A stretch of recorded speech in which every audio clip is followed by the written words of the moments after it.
Camp Nou স্টেডিয়ামের সংস্কার কাজের পর আজ ছিল এফসি বার্সেলোনা এবং তাদের ভক্তদের জন্য একটি খুবই আনন্দের এবং ঐতিহাসিক দিন। দীর্ঘ বিরতির পর অবশেষে বার্সেলোনা দল তাদের প্রিয় মাঠে ফিরল।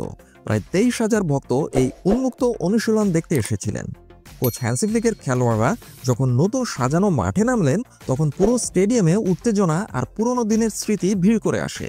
গেট খোলার পর থেকেই পরিবেশ ছিল উৎসবমুখর। যদিও স্টেডিয়ামকে আধুনিক করা হয়েছে, তবুও এর পুরনো সৌন্দর্য বজায় ছিল।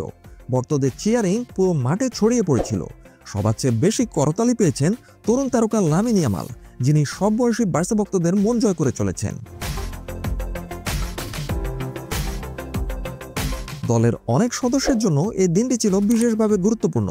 বর্তমান স্কোয়াডের কিছু খেলোয়াড়, এমনকি কোচ হ্যান্সি ফ্লিকও কখনোই ক্যাম্প ন্যুর ভিতরে থাকার অভিজ্ঞতা অনুভব করেননি।